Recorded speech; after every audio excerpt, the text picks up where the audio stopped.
A qualified animal acupuncturist, been practicing on the horses for about 17 years. Yep. I think I started the year the equine influenza came out and locked the whole industry down, which was a while ago now. But yeah, I've been doing that full time for 17 odd years. Love the work, love the work in terms of young horses are certainly interesting at looking at some immaturities and weaknesses that they have to develop to get racing. But particularly with Amy's stable, we tend to get a lot of horses coming from different stables, had different injuries, and straight off the bat, Amy's getting me involved with identifying injuries and issues the horse got, and allowing us to get some really good conditioning into the horses from the early stage of the prep, so that by the time they're up racing, everything's rolling and less stressful for them. Yeah. And obviously, as jumpers, a lot of them may have come here with 30, 40, 50 starts. You'd find a lot of varying types of degenerative sort of injuries. Yep. Yeah, and like some of those degenerative injuries might be an issue for them horses racing on a hard track and at a bit more speed on the flat, but sometimes they can come to a jumping platform with softer tracks and a different conditioning, longer, slower conditioning, getting them towards that jumping prep, and they can handle those issues really well. And then others, a little bit more challenging, and we have to really work a bit harder to try and sort of manage those issues. But yeah, the great benefit is getting onto them early and probably that experience of the 17 years of seeing what works and what doesn't work, sort of thing. So it's a good challenge. I've enjoyed doing that sort of work. Yeah, I can imagine with a lot of them being an ongoing thing too. Like you just keep at them and just try and keep them at a happy medium. Yeah, certainly a lot of the horses you look at present, if they're trying in their races, particularly over that lower back glute region, they're really extending and fatiguing. You're going to get a bit of inflammation and tightness through that area, and that can be quite easily sort of relieved.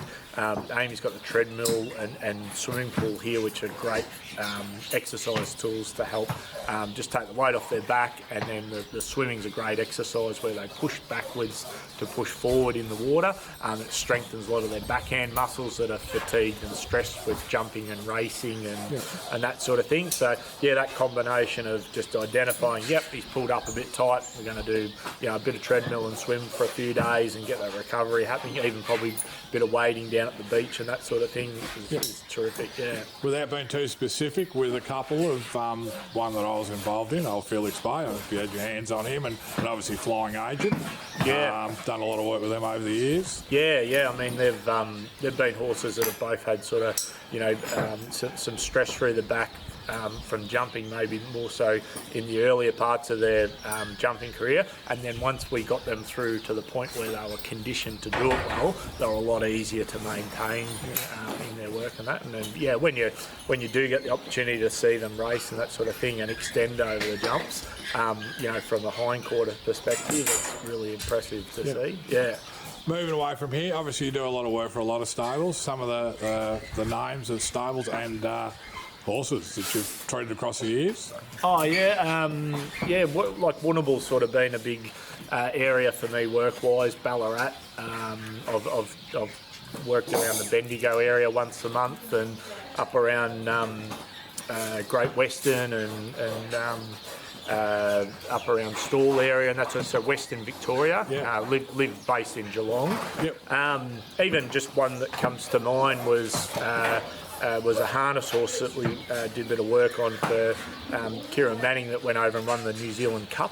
I actually can't think of his name at the moment, but he had a lot of back problems, got him racing successfully, and he was able to go over and win there. It's probably the trotting version of the Melbourne Cup sort of thing. Yep. I was lucky enough to do a little bit of work on Prince of Penzance before he won the Melbourne Cup, and certainly been lucky enough to have some, everyone that I've worked for stable-wise have some sort of group or listed horse that sort of benefited from work over the time. Beautiful. But yeah, I mean, even just back to the, your Maideners and 58s, that sort of thing, where they've come here as you know, a horse that's probably maybe hasn't had as much maintenance. We've put a bit of time in with them, and to see them come through and break their maidens, their ability might only take them to a 58 or a 64, but to get them there is probably the sense of what we're all trying to do as horse people,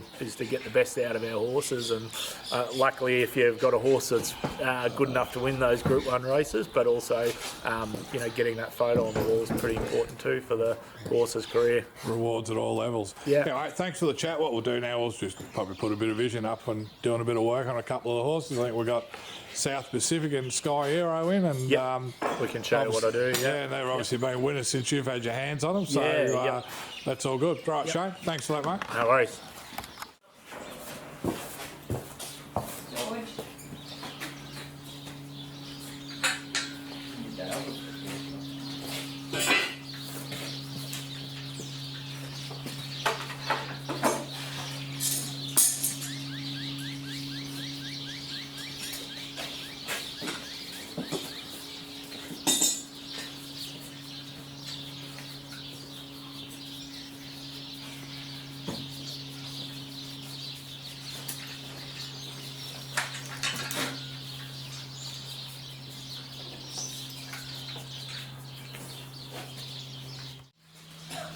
Have you seen Maxie's shoes, Dana?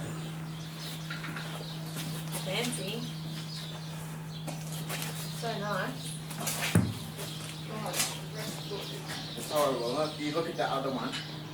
Yeah, they're both turned out. It's like the horse that you can throw what you want at him. Yeah, Whereas a fortnight ago you'd say yeah, you must have been just turning the corner. you know. yeah.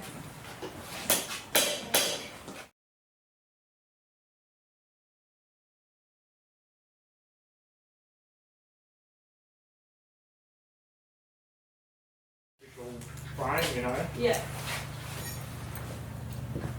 get a rest and probably improve when they work. yeah, But if I want to do a bit of cupping on the back to stretch his long back muscle, yeah. I find if I get these first, then he's a lot more relaxed, you know. Yeah, righto.